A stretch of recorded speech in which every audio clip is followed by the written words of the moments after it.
was the contract had expired at midnight on Friday. We did not extend the contract, and what this means is the contract still remains in full force and effect. The only thing that does not is the arbitration portion of the grievance procedure. So remember that the contract does remain in full force and effect. It is our intent to continue working through this. We set a 2-week deadline for both ourselves and for Catholic Health to get this contract wrapped up and finished. So that will be the 26th. And on the 26th, if we do not have an agreement by then the bargaining committee is going to have discussions in regards to our next steps on issuing a 10-day notice or not. However, it is our intent to continue working on this contract to make every effort to get this contract negotiated and agreed to on or before, hopefully before the 26th. There were a few things that came up on the call this morning. One of them being in regards to the bargaining committee refusing to stay past 4 p.m. to bargain. And I'd have to say that that is one of the most frustrating allegations that we have heard. And that is because we are willing to stay at the table as long as it takes to get this done. However, a prime example would be today where we were at the table ready right at the beginning, right in the morning, right after our call that we had with you guys. And we did not see the employer until I believe it was between 2:30 and 3 p.m. So it was a very frustrating day for us. We did get some packaged proposals. The biggest issue that we're facing is we have quite a few articles that are ready to be agreed to, but the employer is packaging them with other articles that are completely out of this world. One of them, as you guys know, is the time and attendance article. We want to make sure that we are working as hard as we can, and as soon as the employer is bringing proposals to us, we are responding as quickly as we can. Yesterday, we got 2 package proposals from the employer and responded to both of them within the same day. So the package that we got today, of course, like I had said, it was towards the end of the day. So we were not able to completely finish a response to that before wrapping up and heading out for the day. So that's where we are at for now. I will hand it back over to Teresa. Thanks, Sammy. So in terms of mobilizing, we did a couple actions yesterday with the lead mobilizers off the job. We targeted 2 members of the Catholic Health Board. One was David Bauer, who is the head of National Fuel locally. He's on the Catholic Health Board. And the other is Kelly Robillard. I don't know how you say her name, but she's a managing partner of Lakeshore Primary. So we targeted both those facilities. We blew up the Fat Cat. We flyered all the cars in the parking lot, and we had a call to action to call those board members and demand that they tell Joyce we need to settle a fair contract for workers. So we do know that was effective yesterday. We're planning similar actions for next week. So if anyone is available on Monday, we will be starting at the Artsy Building downtown at 7 a.m. We'll be rallying there with the Fat Cat again from 7 a.m. to 9 a.m. Then we will be heading to Dopkins and Company LLP in Williamsville. Teresa Majors is a partner there, and she is also on the Catholic Health Board. So if anyone is available to join us for those two actions, we highly encourage folks to turn out. And we will be doing more actions into the afternoon at all three facilities. So you should be seeing an email about those actions tomorrow, as well as seeing folks rounding in the facilities, to get you RSVP'd for those events. But at this point, it really comes down to putting as much pressure on management as humanly possible to settle a fair contract with us. And we really need all of the involvement from you all as members to make that happen. If we do nothing, then we're not going to get a good contract. So we need to continue to mobilize, to turn out to events, and to hit those pressure points that will get management to cave, to give us what we want. So with that, we will open it up to questions. If you are on Zoom, you can unmute yourself. And if you're dialing in by phone, you can press *6 to unmute.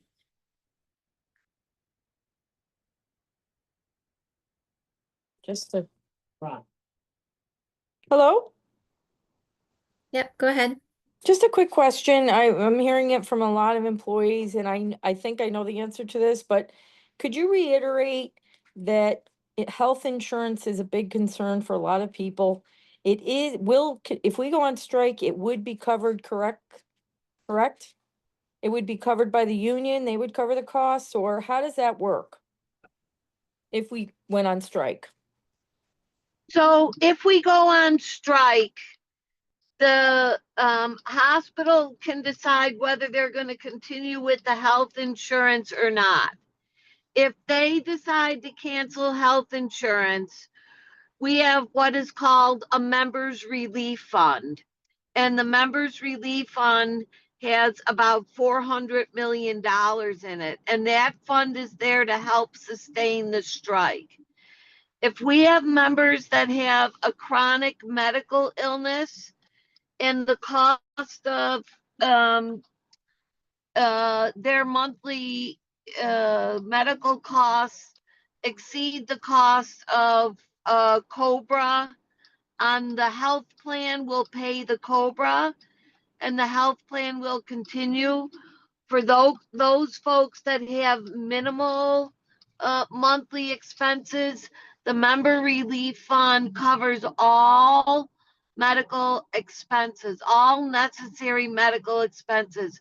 So no one is in a position where they have medical care that they need that will be denied. So we're very, very strong on making sure that no one has a problem with medical. All right, thank you. That addressed the question very perfectly. Thank you. I appreciate that. Can I Yeah, say you're something, welcome. Deb? Yes. They pay the health insurance on the first of the month. So if we were to go out, let's just say the first week of October, we're covered until November 1st, though, correct? I think that's how it worked the last time.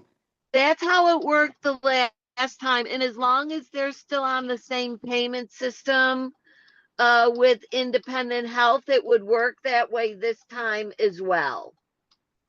That's good to hear. People need to Yes. know that too. So Yeah, thank you. welcome.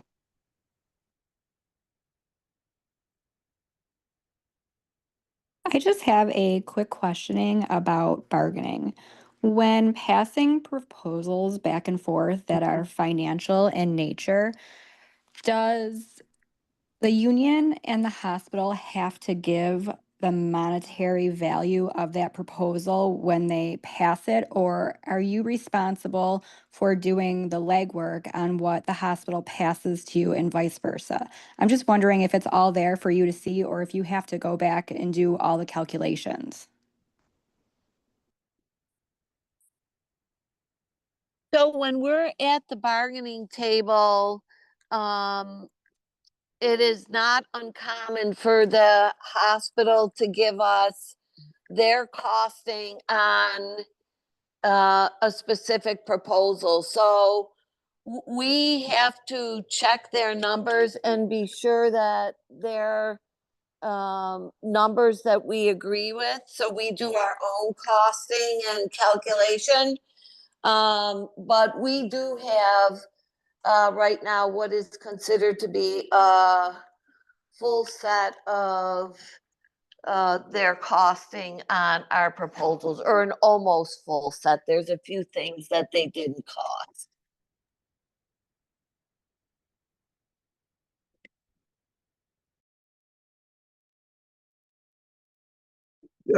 Just one question back to the medical again.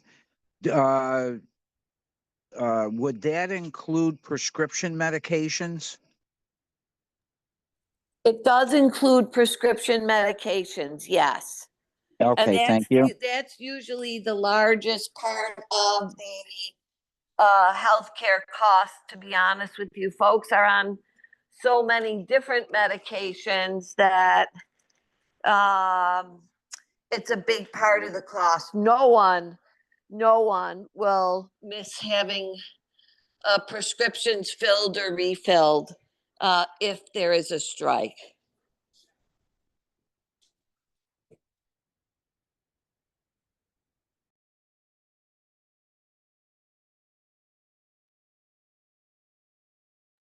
I'm sorry, did you say that no one will be able to get prescriptions filled or refilled? I said no one will have any trouble at all Well, okay. getting their prescriptions filled or refilled. We will make sure that everybody has whatever prescription medications, whatever medications they need.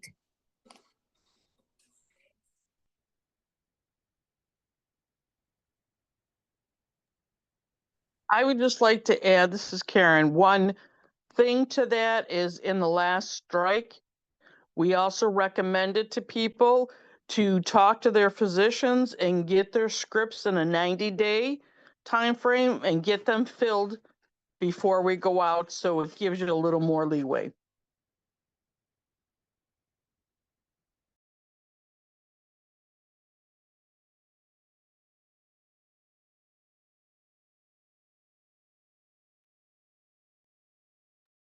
Any other questions?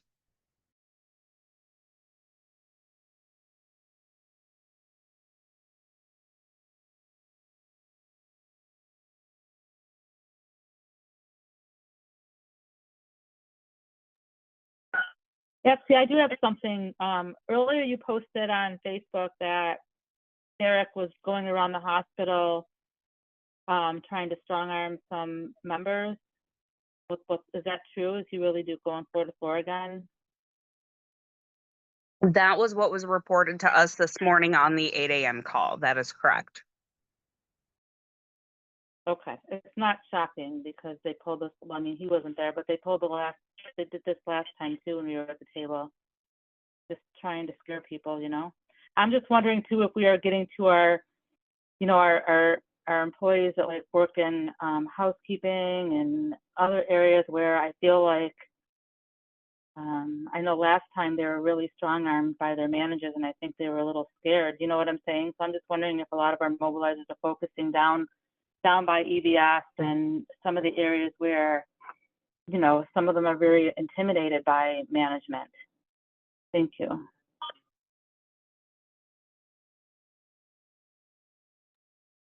Yeah, we do have lead mobilizers covering those departments.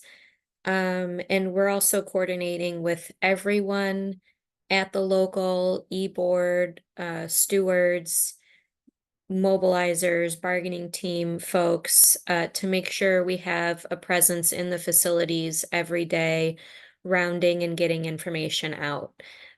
So you all should definitely see people in the facilities tomorrow, rounding with flyers that have the update talking about the lies that Derek is spewing, and also with the call to action to join our events on Monday.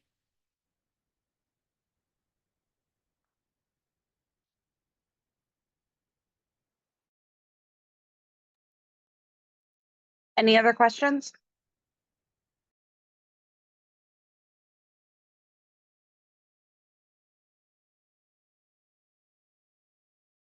Can I ask a question about retirement?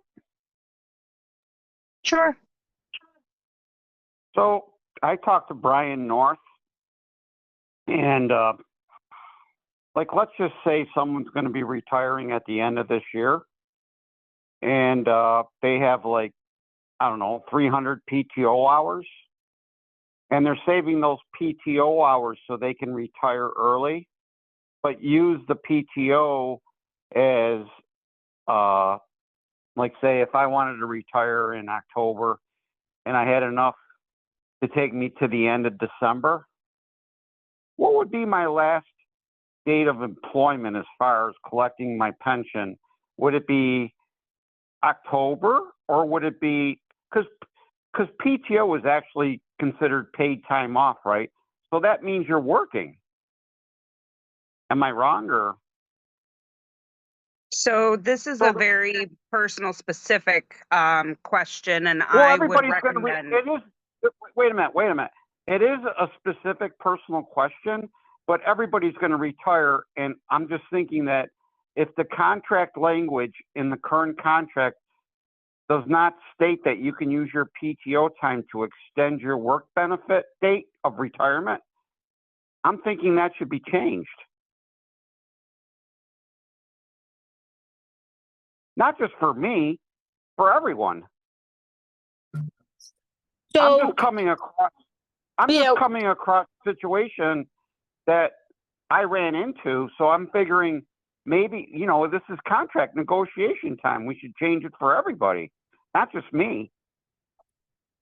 Yeah, so number one, you would have to check the summary plan description for the plan. And I would have to do the same thing before I could answer your question. I wouldn't really be able to answer the question without doing that. If you can get the paid time off approved by your manager, I believe that your last date that you're paid, your PTO, would be your retirement date. But we really should check the summary plan description to make sure. Gotcha. Thank you very much. You're welcome.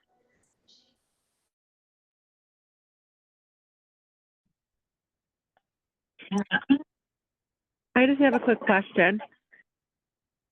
Can you hear me? Yep, go ahead. So where we were at 4 years ago to now, are we getting anywhere? Are we exactly at the same spot that we were at this time, back at that time? Are we making any progress at all? We're making progress, but it's very, very slow. We were in a much more serious position 4 years ago. There's no question about that in my mind. It's just the progress at the bargaining table is so incredibly slow. And when they make movement, they make it in the tiniest increments that they can. So, I am still absolutely positively committed to getting in there and get it done. And with the 2 weeks we have, we can get it done. It's just there has to be a change in pace at the bargaining table and how really, we're moving through this stuff. And we had that conversation with management today. We have to change the way we're doing things. We have to pick up the pace. We can't sit in a room for 6 hours waiting for a package of proposals when we basically have set this 2-week deadline for ourselves. There has to be a better way to get it done. And so, I would say it was much more serious situation 4 years ago. But today, like 4 years ago, we could have gotten the contract that we did without a strike if they had taken us seriously. And the same thing is true now. There's a contract there that can be had but they absolutely need to pick up the pace and start moving in our direction. Okay, thank you. Is there any sort of checks and balances process to kind of make sure that there's ample time spent at the bargaining table?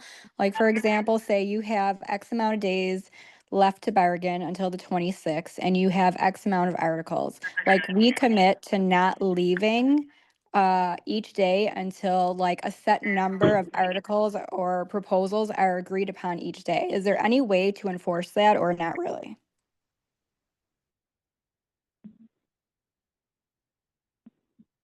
I think that would be really difficult to enforce because we don't want to agree on anything just for the sake of reaching agreement. We want to make sure that we're not really moving backwards or that we're not accepting language that wouldn't be good for the members just for the sake of getting done.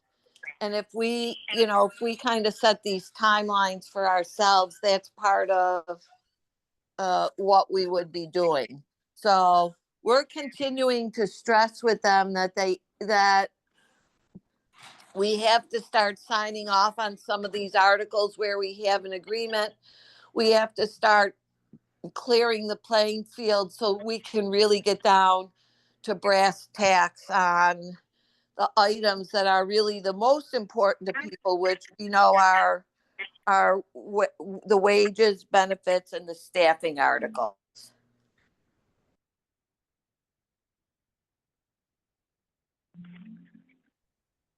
Hi, Deb. I just have a question real quick. It's been reported that you can go to HR and HR is going to give you what your new salary is or what Catholic Health is proposing. I just wanted to verify that.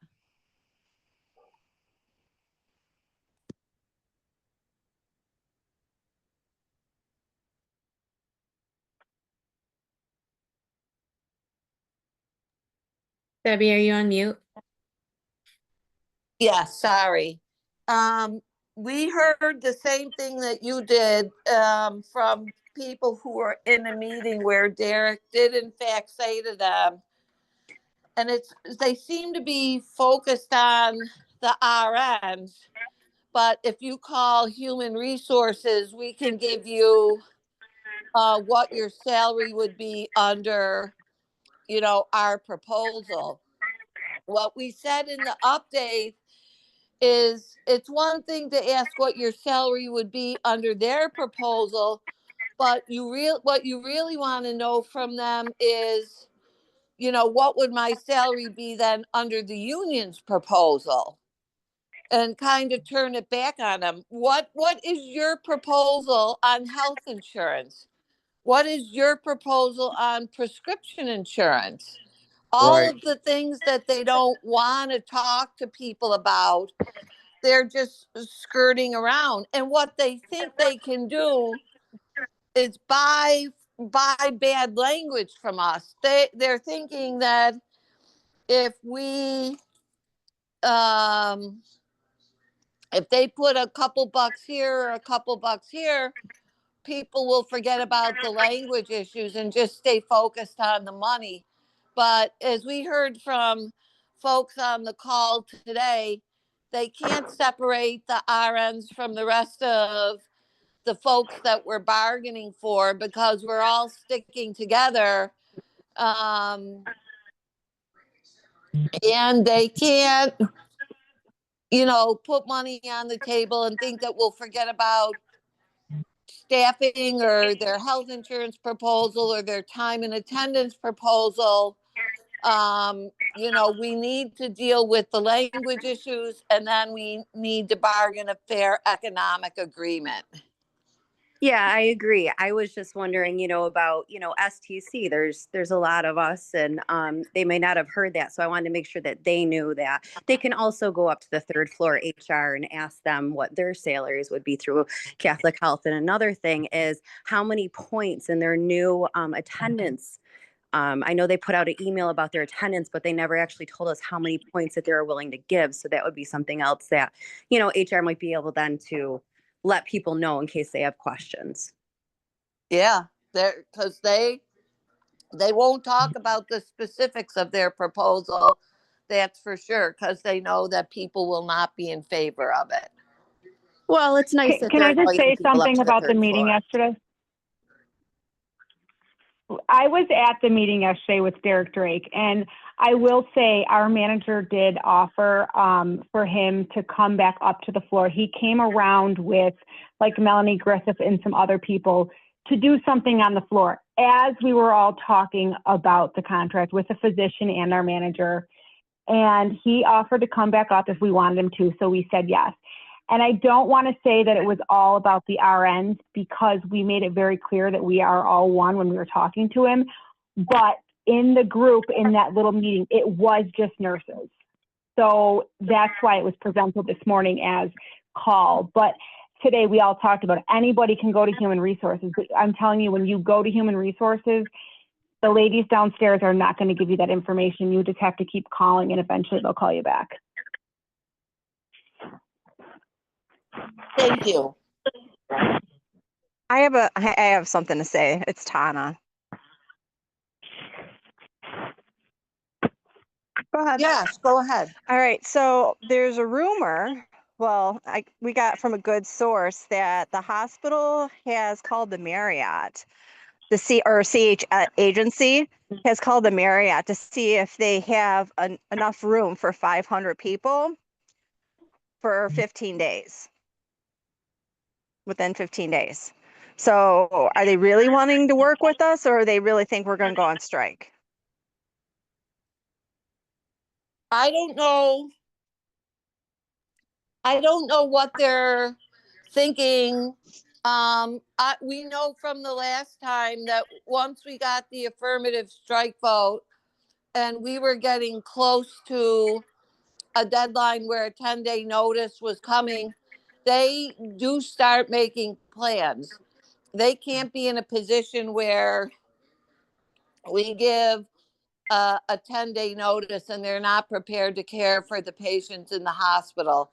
So that very well could be true. They could be calling around and starting to make plans. Well, and if they really want to work with us, and I know they feel like we're trying to take so much money away from them, how much money have they paid an agency and like opening up the different floors, and they're going to, you know, use agency to manage them? Like, how much money is that going out instead of paying fair wages? Yeah, look, we have that conversation with them all the time. The money that's being spent by Catholic Health should be spent on getting this contract settled. And before they spend one penny on getting ready for a strike, they should be putting money into the collective bargaining agreement. And it probably would be enough money to get this done. So, you know, we are hammering away on those points with Catholic Health. Thank you. You're welcome. So yesterday morning at that meeting, I did specifically ask Derek, are you preparing for a strike? And he said, yes. So, and I asked him if they had strike insurance, and he said no, which I believe that's a lie.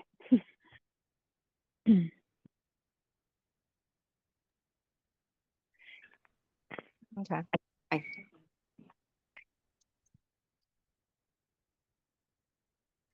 Any other questions? Any questions that we can answer for folks?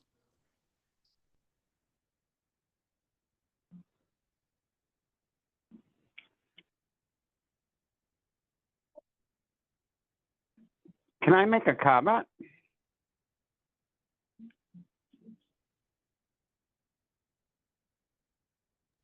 Yes.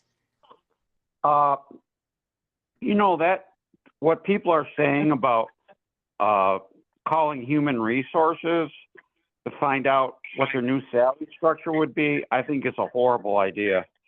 I think those people should call human resources and say, we're going to wait to see what our union brings us back as far as a benefit package. We don't want to hear it from you.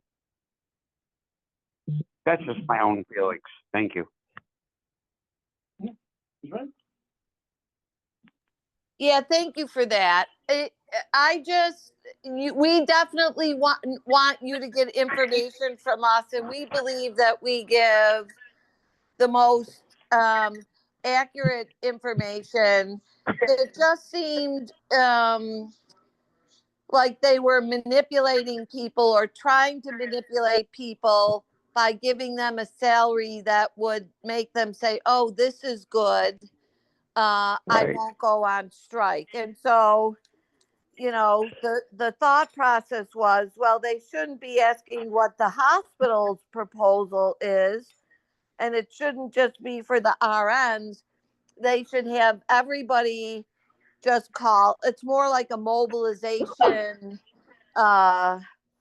tactic than a real wanting you to get information from them, but just kind of, inundate their office with calls about bargaining.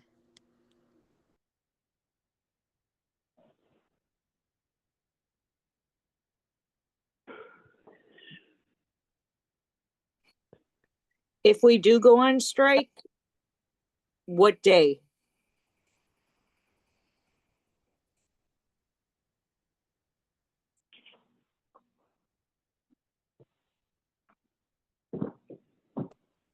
We have not selected a date for the strike, and we talked about that a little bit this week and this morning.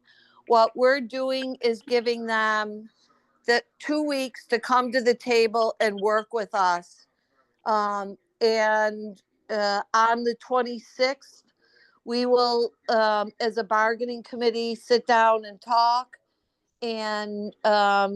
about what our next steps are. So we don't have a date to send a 10-day notice or an absolute strike date that's been set. Okay, so I have a vacation from October 3rd to the 13th. What happens if you guys go on strike while I'm on vacation? If you are on vacation when we go on strike, you finish your vacation, you would get your vacation time paid, and then when you come back to work, you would be on strike.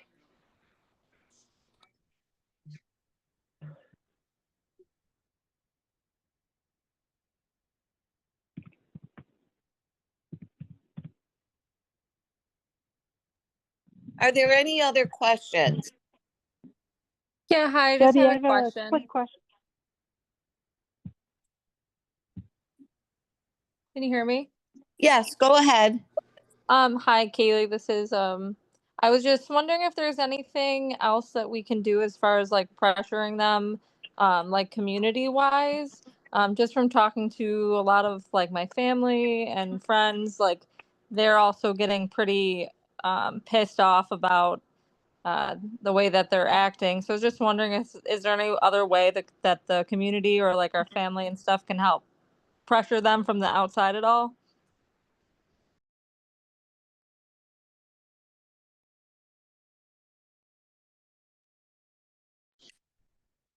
The events that we have planned right now in terms of community pressure are the events that Teresa spoke about. And maybe you could talk about them in a little bit more detail, Teresa.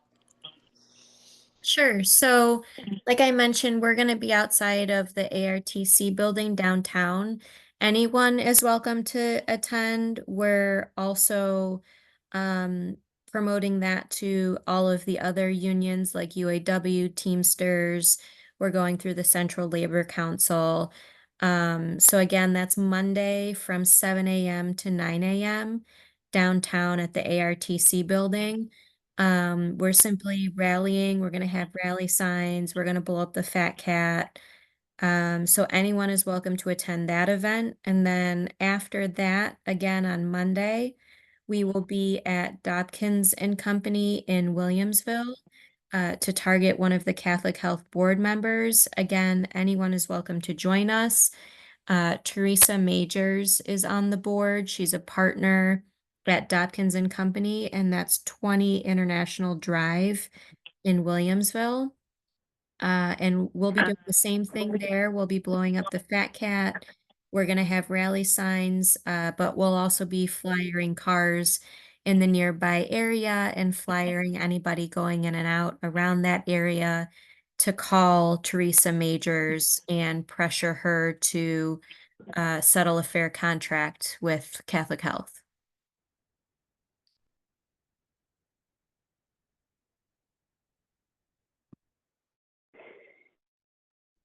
I have a question. This is Nicole. I have some concerns whether or not they're addressing security and safety protocols within the hospital, because I haven't really heard that mentioned. And also some of the grievance processes in dealing with upper management and HR, some of the, I want to say hostile kind of environments that we're working in.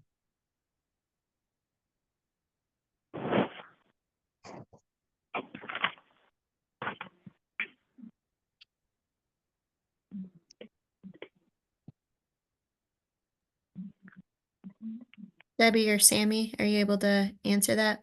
Sorry, I'm getting confused between my mute and my speak button here. Sorry. Security is definitely an issue that's still on the table. We've made some progress, but not as far as we would like to go. We want a commitment from them that they will continue to work on beefing up security, all the way up to and including the use of scanners, checking bags on patients and visitors, and having metal detectors. So that is definitely still an open item. They did have a security consultant come in and do a report. And we've asked several times for a summary of that report, or for them to come in and go over the report with us, and they have not complied with that request.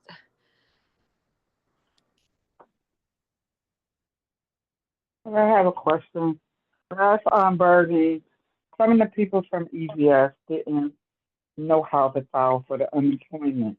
Is there going to be anyone there to help them step by step, because a lot of them did not file at all?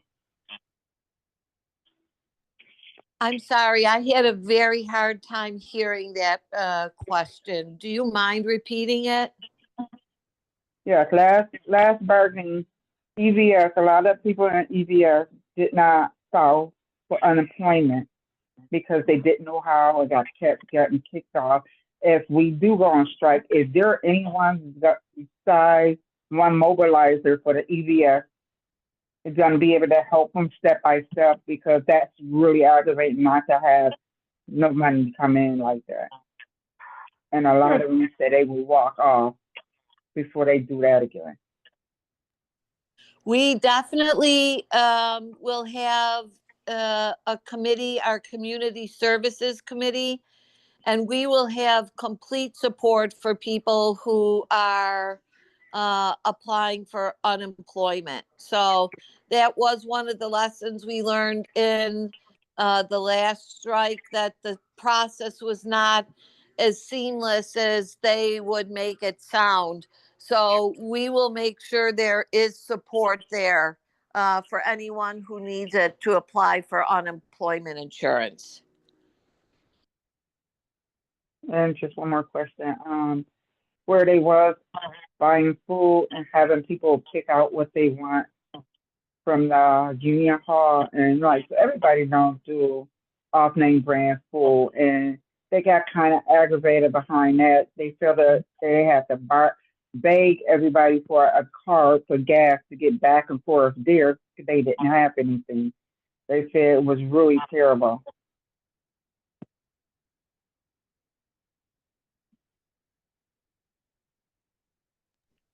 The strike fund, you were going in and out a little bit. I don't know if I'm starting to have trouble with my line or not, but we have a member relief fund, and that member relief fund pays everybody $400 a week, starting on the 15th day of the strike, and then $500 a week starting on the 29th day of the strike, and that's in addition to unemployment. Anything that the local did, and they did what I thought was an incredible job, went above and beyond what the requirements are. They made sure they took in donations. They got as much into the office for people who were really in tough shape. And that included people that needed not gas cards, but cards to various supermarkets to go in and shop. So I thought that was just one of the things that the local did well when we were on strike. Yes, I agree with that. It was just how it was issued out, and like the $400 to $500. If I have 2 or 3 children, as we all know, that goes quite fast. And trying to get back and forth out there and do the strike. I mean, I do need gas. I mean, I have to make a decision. Do I feed my kids? Do I do the gas and do that? So I type cards and stuff, and what I was understood was there for purposes like that to help us to get us. Local 1168 has been absolutely amazing, and even now helping to provide rides to people that need them, either to come in for a meeting or the strike vote. And if people need help traveling to the office because they are making decisions between gas and food, we'll make sure that we find a way to get you there to get the help that's available. All right, thank you. Thank you.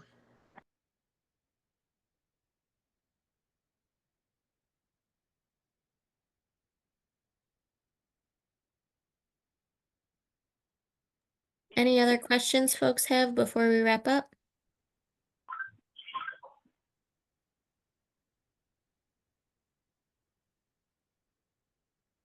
Hello, can you hear me? Yes. Hi, this is Bernice. I wanted to go back. The one lady, she had like a 2-part question. You all covered the part with reference to man, I'm getting older, I forgot. But then she said the other part was about like the hostile environment with these managers. That was not addressed because a lot of these managers are definitely bullies, and it makes it hard to come to work. You want to come to work and have to work under them. So that's another article that is open on the table, is a workplace violence article. And it is our intention that it includes management as well when it comes to workplace violence. So we are working on addressing the hostile work environment when it comes to that treatment. So we are actively working on that. Thank you. You're welcome. Any other questions?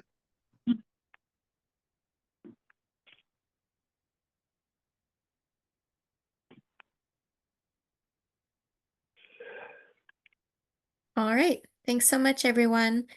So again, we will continue these calls every Tuesday at 8 a.m. and 8 p.m. until we have a tentative agreement.